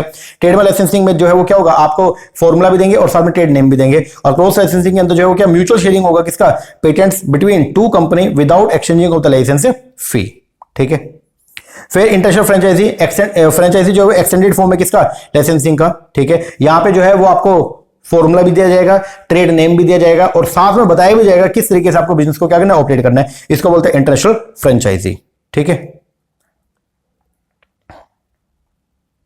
इसके बाद है फिर आपके इन्वेस्टमेंट मोड। इन्वेस्टमेंट मोड के अंदर जो अब हम अगर अपने को जो है वो फॉरेन कंट्री ज्यादा अट्रैक्टिव लग रही है और अपने को लग रहा है कि हाँ हमारा काम बढ़िया चल जाएगा, तो अब हम वहां पे क्या करेंगे, अब हम वहां पे कॉन्टेक्चुअल मोड का सहारा ना लेकर के या ट्रेड रिलेटेड मोड का सहारा ना लेकर के अब हम वहां पे सीधा क्या करते हैं, इन्वेस्टमेंट करते हैं। उसके लिए आएंगे आपके इन्वेस्टमेंट मोड। तो एक फर्म जो है वो शिफ्ट करेगी अपनी मैन्युफैक्चरिंग ऑपरेशन फॉरेन कंट्री में अगर to effectively respond to the market competition. दूसरा, to take the advantage of the host country incentive, to gain access to the host country resource to be used as input and to have manufacturing base in the market primarily। ठीक है, proximity। Okay, अब major form जो है वो सबसे पहला overseas assembly mixing. इसके अंदर तो हम लोग जो वो क्या करते हैं, विदेश में जाकर के एक बेसिकली क्या करेंगे, हम अपने यहां से जो है वो रॉ मटेरियल या फिर बेसिकली जो है वो स्पेयर पार्ट जो है प्रोवाइड करवाएंगे, विदेश में एक्सपोर्ट कर देंगे और फिर वहां पे जो है वो क्या करेंगे, एक एरिया ले लेंगे और वहां पे जाके जो है वो जो नॉकडाउन कंप्लीट लॉकडाउन सिचुएशन के अंदर जो अपने पास जो है वो स्पेयर पार्ट्स आए थे, अब उनको असेंबल करने का काम करता है। उसको बोलते हैं ओवरसीज असेंबली और मिक्सिंग। दूसरे नंबर पे आएगा जॉइंट वेंचर। तो जॉइंट वेंचर जो है इसके अंदर हम क्या करेंगे, दूसरी कंपनी के साथ में मिलकर के जो है इक्विटी इन्वेस्टमेंट अपॉर्चुनिटी को शेयर करते हैं आपस में। ठीक है, उसको जनरली बोलेंगे क्या, जॉइंट वेंचर। अब जो जॉइंट वेंचर है ये आपके तीन तरीके का, एक है मेजोरिटी जिसमें 50% से ज्यादा अगर आपका पैसा लगा हुआ है, एक है 50-50 और एक है क्या, माइनॉरिटी। माइनॉरिटी के अंदर जो है वो क्या होगा कि 50% से कम होल्डिंग आपकी होगी। ठीक है, इसके बाद है होल ओन सब्सिडरी। अगर आपको लग रहा है कि बाहर हम किसी के साथ मिलकर के काम नहीं करना चाहते तो आप दूसरी कंपनी मतलब आप जो है वो क्या करोगे, 100% अपना ही कैपिटल लगा दोगे। तो एक फर्म एक्सपेंड करती है internationally to have complete control over its overseas operation by way of 100% ownership in the new entity, जिसको बोलते हैं होली ओन्ड सब्सिडरी। तो यहां पे फर्म प्रोटेक्ट करती है अपनी टेक्नोलॉजी का एंड स्किल को फ्रॉम द एक्सटर्नल शेयरिंग। जब एक फर्म ये चाहती है कि हम शेयरिंग करना नहीं चाहते तो फर्म जो है वो होली ओन्ड सब्सिडरी को जो है यूज करती है and have complete control over it's foreign operation. ठीक है, अब ये तीन तरीके की होती है, एक है ग्रीनफील्ड, एक है मर्जर एक्विजिशन और एक है आपका कौन सा, ब्राउनफील्ड। ठीक है, तो ग्रीनफील्ड का मतलब क्या होता है, जब आप क्रिएट करते हैं production and marketing facility on firm own from scratch. ठीक है, तो greenfield are the preferred over the M&A under various situation. जो लीस्ट डेवलप कंट्री होती है एंड सम डेवलपिंग कंट्री जहां पे right target for acquiring rarely available, मतलब कोई कंपनी है नहीं जिसको मैं टेक ओवर कर सकूं, तो फिर हम ये कोशिश ये करेंगे अपना काम नए सिरे से करें। ठीक है, या when smaller firm do not possess required finance for acquisition, तो फर्म वहां पे जो ग्रीनफील्ड ऑपरेशन के जरिए जो अपना काम स्टार्ट करती है। मर्जर एक्विजिशन के अंदर हम लोग जो क्या करते हैं, दूसरी कंपनी के मैनेजमेंट कंट्रोल को ले लेंगे। ठीक है, और उसके बाद में जो है वो क्या आएगा आपका ब्राउनफील्ड। तो ब्राउनफील्ड के अंदर बेसिकली हम लोग क्या करते हैं, जब हम जो है नए सिरे से काम करेंगे लेकिन किसी के साथ में मिलकर के करेंगे, उसको बोलते हैं जनरली हम लोग क्या, ब्राउनफील्ड। एक्सपेंशन और re investment in existing foreign affiliate और site is termed as the brownfield investment. ठीक है, अब स्ट्रेटजी क्या थी for selecting the international business expansion mode, तो एक है नेवी रूल, एक है प्रैग्मेटिक और एक है कौन सा, स्ट्रेटजी। नेवी रूल में हम क्या करेंगे, सभी फॉरेन मार्केट में एक ही तरीके से जाएंगे। ठीक है, अगर एक्सपोर्ट करें तो सभी में एक्सपोर्ट ही करेंगे। मैनेजमेंट यहां पे यूज करते हैं same expansion mode for all foreign market, ignoring the heterogeneity of different market foreign market and expansion condition, उसको इग्नोर करते हैं। प्रैग्मेटिक व्यू के अंदर हम लोग जो वो क्या करेंगे, फॉर्म एंटर करेंगे नई मार्केट में initially with A low risk entry mode जैसे एक्सपोर्ट, और फिर it look for a workable mode only if the initial entry mode is not feasible or profitable. और जो स्ट्रेटजी रूल है इसके अंदर क्या होगा, ऑल अल्टरनेटिव एक्सपेंशन मोड जो है आर नीड टू सिस्टमेटिकली उनको कंपेयर किया जाएगा और इवैल्यूएट किया जाएगा before a decision is made, और जो मोड सबसे बेस्ट रहेगा उस मोड को हम लोग क्या करते हैं, यूज करते हैं। तो यहां पे अगर बात करें स्ट्रेटजी क्या है for selecting the international business expansion mode, वो 3 है, navy rule, pragmatic rule and strategy rule.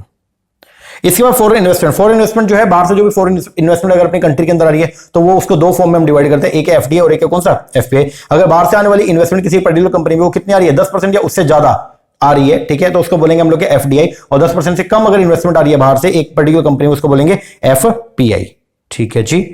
अब यहां पे एफडीआई जो है इज कंसीडर्ड सुपीरियर, एफडीआई को सुपीरियर माना जाता है टू अदर कैपिटल फ्लो से। क्यों, फर्म जो एंटर करती है होस्ट कंट्री में थ्रू द एफडीआई उसका एक तो लॉन्ग टर्म पर्सपेक्टिव होता है, वो कंपनी अब ये सोच के कि हम यहां पे आके काम ही करेंगे, अब हम जो है इस कंट्री को छोड़ के नहीं जाएंगे। दूसरा, इससे प्रोडक्टिविटी जो क्या होती है, इंप्रूव होती है। एंड सिंस एफडीआई जो है वो प्रोवाइड करता है more than just capital by offering access to the internationally available technology, ये सब मिलेगा, तो इसका इकोनॉमिक ग्रोथ के ऊपर भी स्ट्रॉन्ग इंपैक्ट पड़ता है।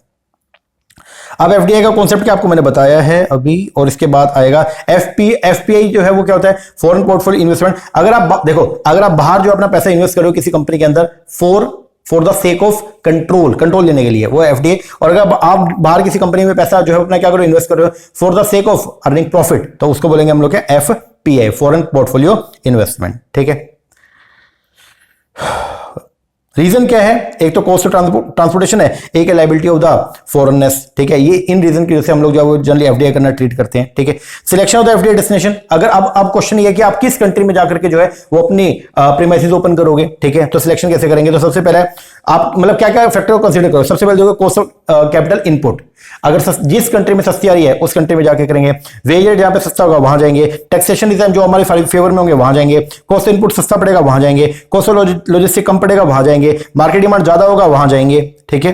फिर है टाइप ऑफ एफडीआई, सबसे पहले इनवर्ड आउटवर्ड, ठीक है, डायरेक्शन के बेस पर इनवर्ड एफडीआई। अगर बाहर से कोई फॉरेन करेंसी अपने इंडिया मतलब बाहर से फॉरेन इन्वेस्टमेंट अगर इंडिया में आती है वो है इनवर्ड एफडीआई। अगर इंडिया से कोई फॉरेन इन्वेस्टमेंट बाहर जाती है उसको बोलेंगे हम लोग क्या, आउटवर्ड एफडीआई। फिर टाइप ऑफ एक्टिविटी के बेस पर हॉरिजॉन्टल, वर्टिकल। हॉरिजॉन्टल के अंदर क्या, जब हम जो है वो किसी सेम लाइन ऑफ बिजनेस के अंदर पैसे इन्वेस्ट करते हैं हॉरिजॉन्टल। जब हम जो है वो पैसा लगाते हैं किसी ऐसी कंपनी में जो या तो अपने को इनपुट प्रोवाइड कर रही है या अपने को जो है वो तैयार मार्केट प्रोवाइड कर रही है, उसको बोलेंगे हम लोग क्या, वर्टिकल। वर्टिकल में दो आएगा, एक है बैकवर्ड और एक है कौन सा, फॉरवर्ड। और कॉन्ग्लोमरेट, जब हम डायरेक्ट इन्वेस्टमेंट करते हैं overseas and at manufacturing product not manufactured by the firm in the home country, उसको बोलेंगे हम लोग क्या, कॉन्ग्लोमरेट एफडीआई। फिर on the base of the investment objective, investment objective के बेस पे एक होता है रिसोर्स सीकिंग, एक है मार्केट सीकिंग। अगर हम बाहर जो पैसा लगा रहे हैं क्या करने के लिए, वहां से चीपर रिसोर्स को यूज करने के लिए, उसको बोलते हैं रिसोर्स सीकिंग। मार्केट सीकिंग में अगर हम बाहर जो पैसा लगा रहे हैं, एफडीआई कर रहे हैं, किसके लिए, वहां पे बेसिकली हम बाहर जो पैसा लगा रहे हैं क्या करने के लिए, बाहर की मार्केट को ऑब्टेन करने के लिए, उसको बोलते हैं मार्केट सीकिंग एफडीआई, ठीक है। एफिशिएंसी सीकिंग, अगर हम बाहर जो पैसा लगा रहे हैं और वहां पे जो मैन पावर है उसका यूज करने के लिए, ठीक है ना, तो उसको बोलते हैं एफिशिएंसी सीकिंग एफडीआई, मतलब वहां पे चीपर लेबर कोस्ट है उसका बेनिफिट उठाने के लिए, ठीक है।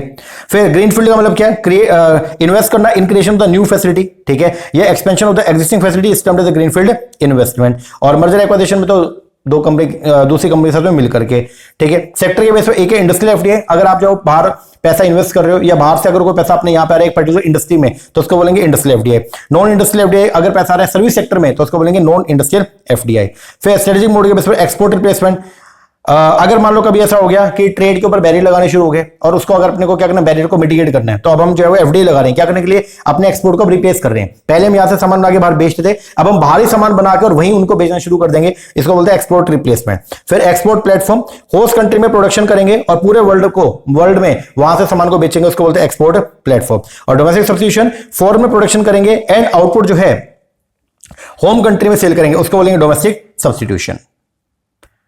इसके बाद डीपीआईआईटी, तो डीपीआईआईटी जो है इसका फुल फॉर्म जो है वो क्या, department for promotion of industry and internal trade. तो डीपीआईआईटी जो है एक बेसिकली जो है वो सेंट्रल गवर्नमेंट का डिपार्टमेंट है जो मिनिस्ट्री ऑफ कॉमर्स इंडस्ट्री के अंडर काम करता है। ये रिस्पॉन्सिबल है किसके लिए, for the formulation and implementation of the promotion and the development measure for growth of industrial sector keeping in view the national priority and social economic objective, ठीक है।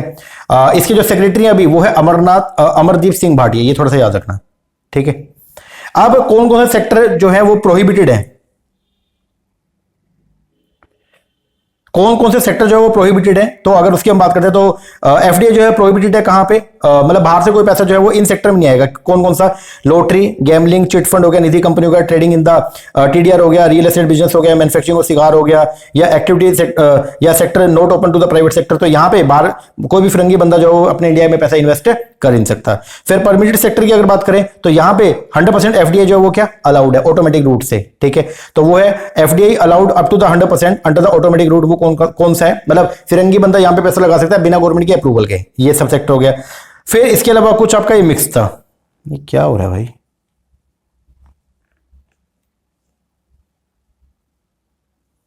एक सेकंड रुकना।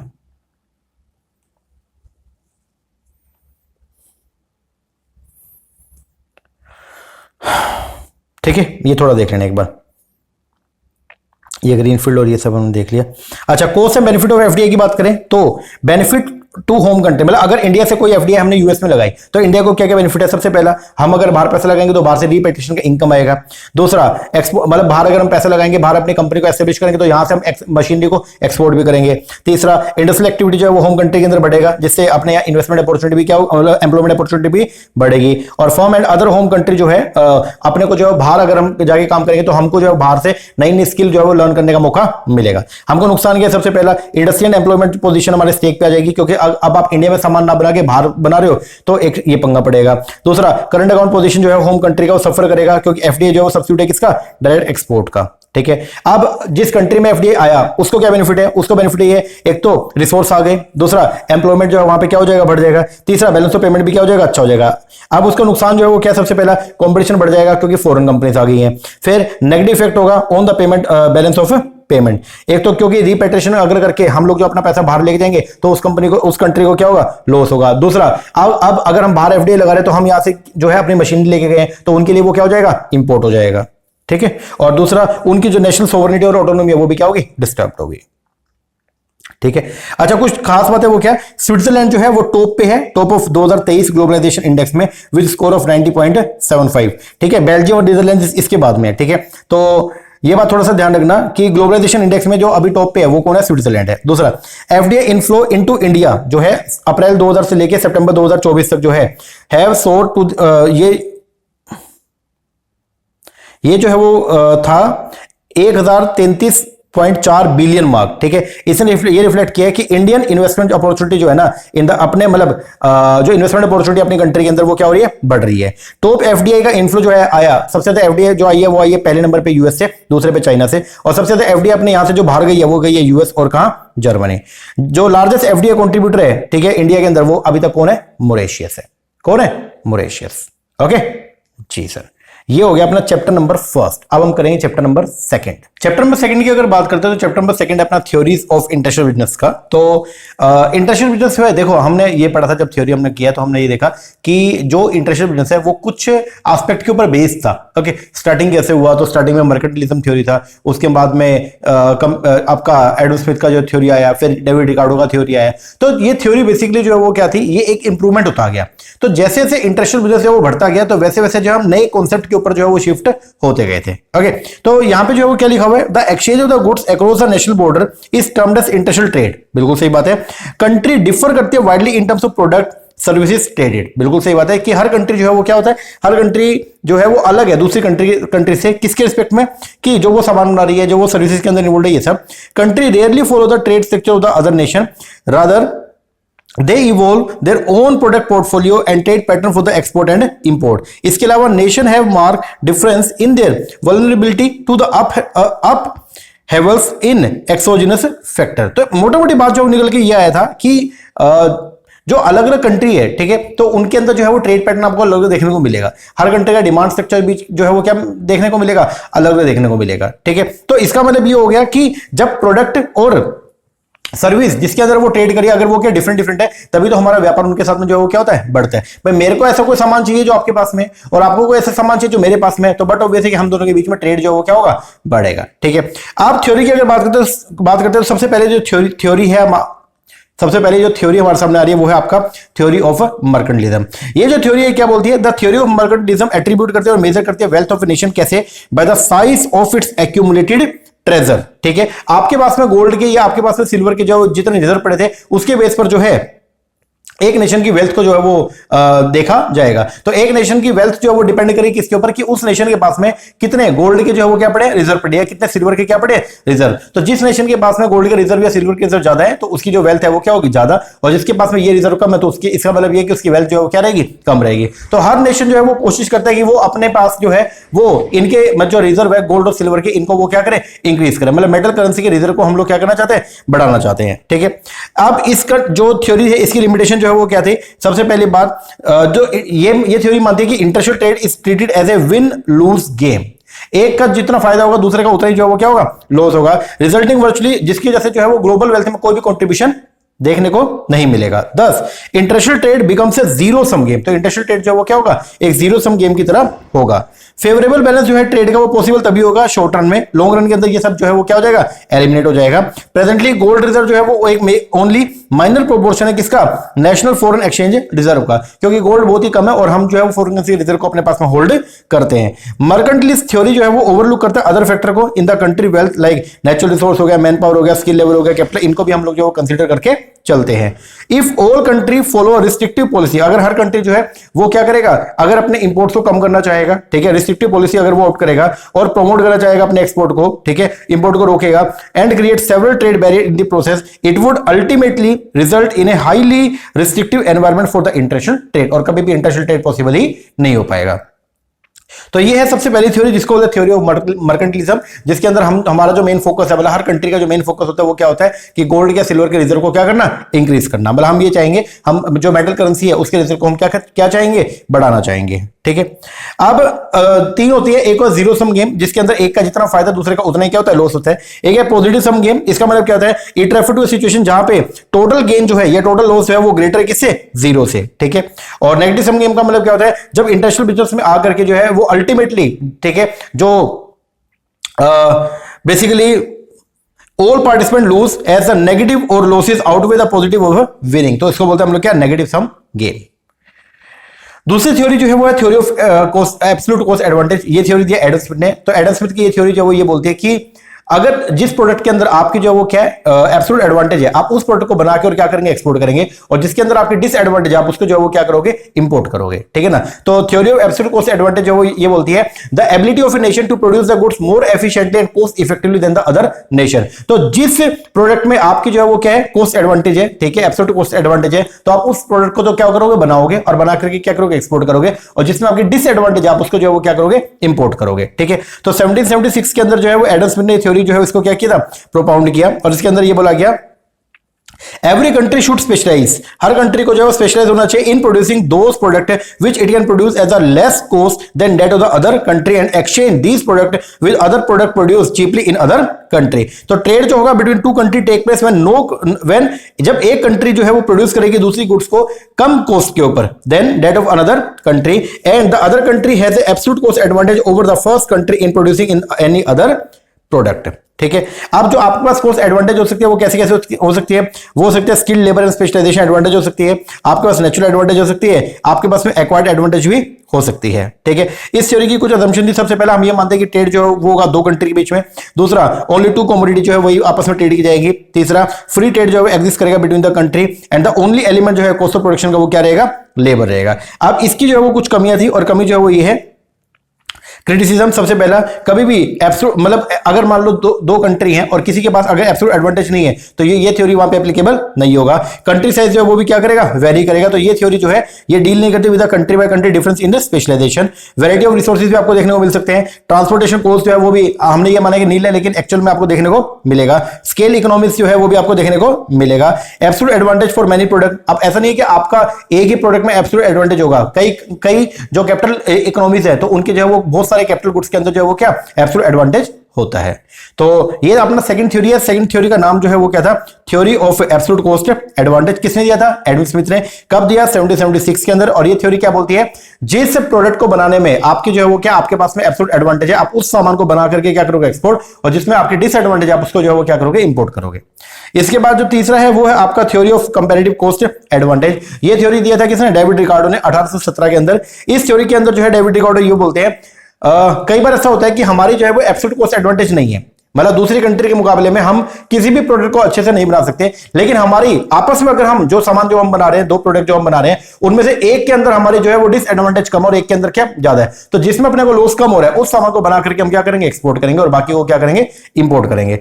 तो ये बोलता है where in a country benefit from international trade even if it is less efficient than other nation in production of the two commodity, comparative advantage में be defined. Comparative advantage का मतलब जो है वो क्या होता है, इन एबिलिटी कि एक नेशन जो इनेबल है कि वो प्रोड्यूस करेगा good more efficiently than the other nation, but its ability, लेकिन जो उसकी एबिलिटी है to produce that good more efficiently compare to other good, ठीक है ना।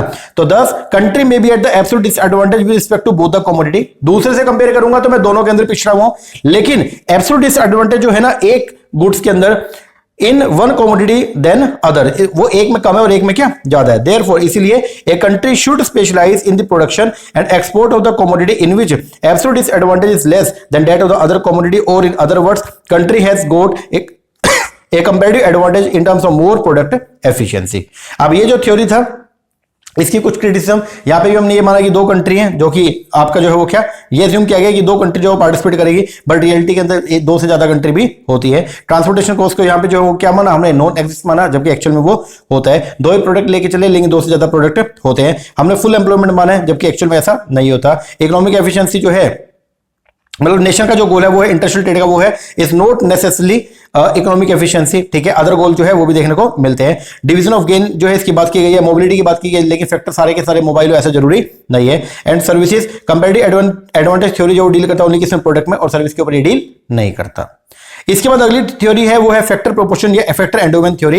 हेक्सचर एंड बर्टिल ओलिन ने जो है वो ये थ्योरी प्रोपाउंड किया था, और ये थ्योरी के अंदर जो है उन्होंने ये बोला कि आप जो है वो क्या करेंगे, जब भी प्रोडक्शन करेंगे तो आप अपने कंट्री में जो अबंडेंट रिसोर्स आपके पास अवेलेबल है, आप उनका जो है वो क्या करेंगे, यूज करेंगे। तो प्रोडक्शन करने में हम क्या करेंगे, अपनी कंट्री के जो अबंडेंट रिसोर्स है उनका यूज करेंगे, ठीक है ना। और जिन रिसोर्सेज की अपनी स्कार्सिटी है उनसे प्रोड्यूस होने वाले गुड्स को हम बाहर से क्या करेंगे, इंपोर्ट करेंगे। उसको बोलते हैं फैक्टर प्रोपोर्शन और एंडोमेंट थ्योरी, ठीक है।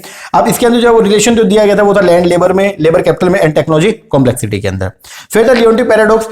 देखो जो आपका फैक्टर एंडोमेंट थ्योरी है वो क्या बोलता है कि अगर आप लेबर इंटेंसिव इकोनॉमी है तो आपको लेबर इंटेंसिव गुड्स को बना करके एक्सपोर्ट करना चाहिए और कैपिटल इंटेंसिव गुड्स का इंपोर्ट करना चाहिए। और अगर आप कैपिटल इंटेंसिव इकोनॉमी है तो आपको कैपिटल इंटेंसिव गुड्स को बना के एक्सपोर्ट करना चाहिए और लेबर इंटेंसिव का इंपोर्ट करना चाहिए, ओके। लेकिन 1951 के अंदर जो है जो लियोन्टिफ वास्ले लियोन्टिफ था, तो उसने जो है वो यूएस के मॉडल को जो है वो क्या किया, सर्च किया और ये देखा यूएसए जो कि कैपिटल इंटेंसिव इकोनॉमी था, और वो कर क्या रहा था, वो कैपिटल इंटेंसिव गुड्स को तो बल्कि इंपोर्ट कर रहा था और लेबर इंटेंसिव का एक्सपोर्ट कर रहा था, ठीक है। तो ये था लियोन्टिफ पैराडॉक्स। फिर है न्यू फैक्टर प्रोपोर्शन थ्योरी।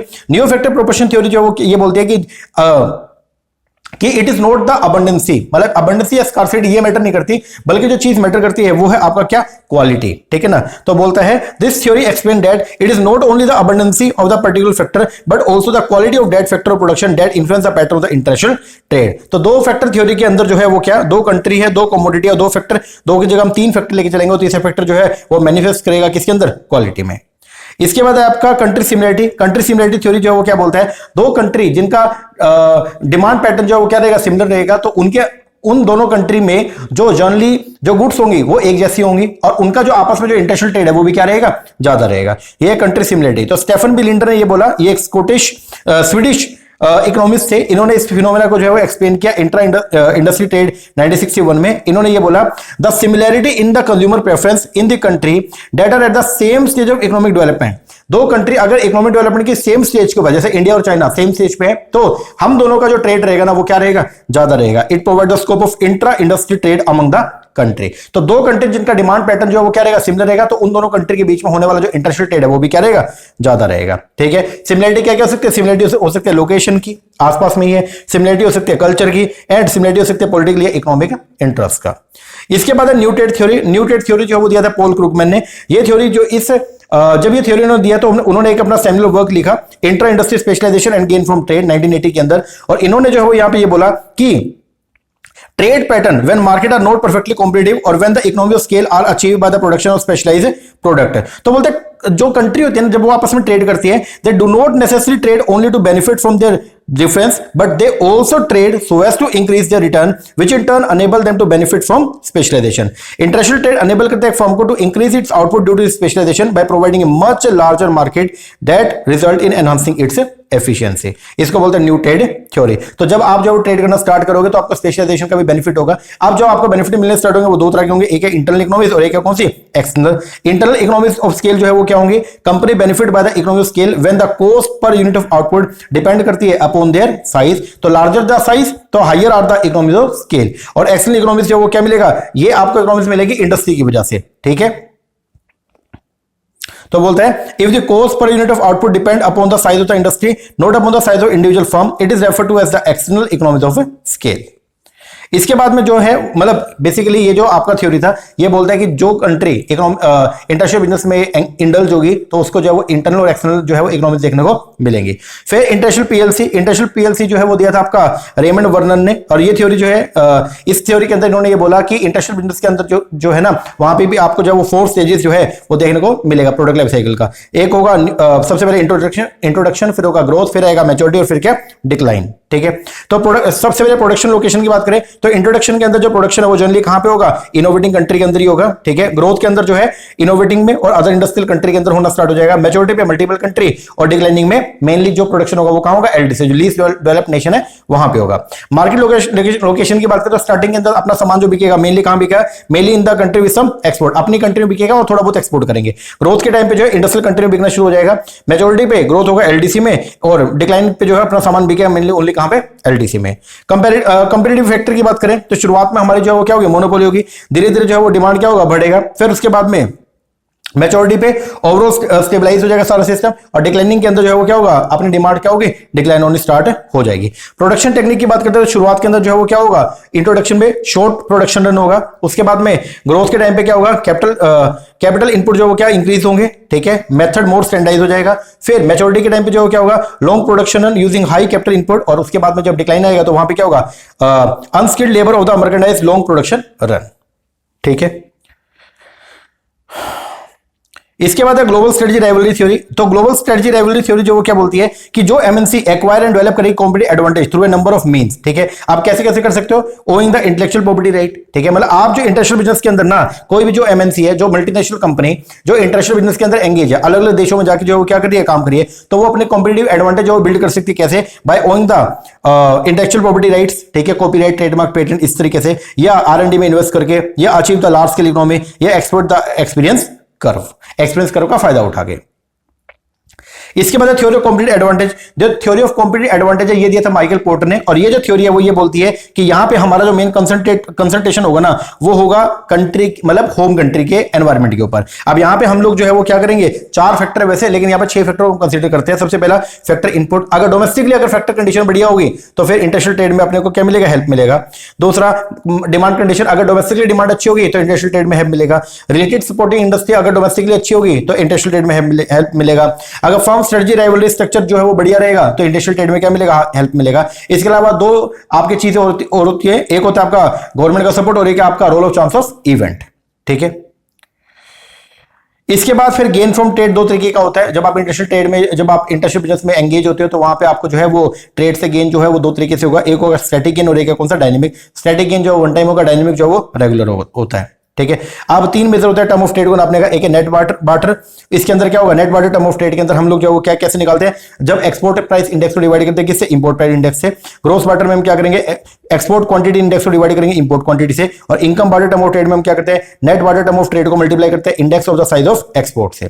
फिर आपका ये हैबलर का अपॉर्चुनिटी कॉस्ट थ्योरी जो है ये क्या बोलता है कि कॉस्ट ऑफ प्रोड्यूसिंग कमोडिटी जो है वो कितना होगा, production that has to be foregone, जो अपने को छोड़ना पड़ेगा एक कमोडिटी को बनाने के लिए दूसरी कमोडिटी का जितना प्रोडक्शन अपने को छोड़ना पड़ेगा ना, उसकी जो कॉस्ट है वो हमारी कॉस्ट ऑफ प्रोड्यूसिंग कमोडिटी आएगी। और इसके बाद में जो आपका रेसिप्रोकल थ्योरी है, रेसिप्रोकल डिमांड जो वो क्या बोलती है, रेसिप्रोकल डिमांड का मतलब है क्वांटिटी ऑफ द एक्सपोर्ट जो एक कंट्री ऑफर करती है डिफरेंट टर्म ऑफ ट्रेड पे in return for varying quantity of import. तो बाहर से जो सामान आप इंपोर्ट करो उसके बदले में आप अपनी गुड्स की कितनी क्वांटिटी आप क्या करते हो, ऑफर करते हो, इसको बोलते हैं हम लोग क्या, रेसिप्रोकल डिमांड। ओके जी सर, तो ये जीएस मिल दिया था तो थोड़ा सा देख लेना एक बार। ठीक है। तो आज की इस वीडियो में हम लोगों ने 2 चैप्टर को जो है कंप्लीट किया, फर्स्ट और सेकंड को। ओके, नेक्स्ट वीडियो के अंदर थर्ड और फोर्थ चैप्टर को हम लोग जो वो कंप्लीट करेंगे। ओके, ऐसे करके 4 वीडियोस के अंदर हम लोग पूरा का पूरा इंटरनेशनल जो बिजनेस है इसको हम निपटा देंगे। ठीक है ना। लेक्चर कैसा लगा कमेंट करके जरूर बताना। अच्छा लगा अच्छा कमेंट कीजिएगा। बाकी अगर आप एचपीएससी की तैयारी कर रहे हैं तो उसके लिए भी हमने बैच स्टार्ट कर रखा है। ओके, और अगर आप जून 2025 में जो एंटी नेट का पेपर होना है उसके लिए भी बैचेस हमारा स्टार्ट है। और अभी अगर आप पेपर देने वाले हैं, अभी जो 1 तारीख से स्टार्ट होंगे, तो उसके लिए भी रिवीजन वीडियोस का हमने बैच स्टार्ट किया हुआ है, 500 रुपीज का है। ओके, तो अगर आप चाहें तो उसको भी ले सकते हैं। ऐप का लिंक आपको डिस्क्रिप्शन के अंदर भी मिल जाएगा। ठीक है, वैसे मैं आपको बता दूं, मोहित शर्मा क्लासेस के नेम से मोबाइल एप्लीकेशन है, उसको जाके डाउनलोड कीजिए, वहां पे आपको जो है सारे कोर्सेज अवेलेबल हो जाएंगे। ओके जी सर, चलो एक बार इतना करो। बाकी कल से हम पेपर नंबर 1 के एमसीक्यू उसको भी स्टार्ट कर देंगे। तो मिलते हैं कल नए लेक्चर के साथ में, तब तक के लिए थैंक यू वेरी मच।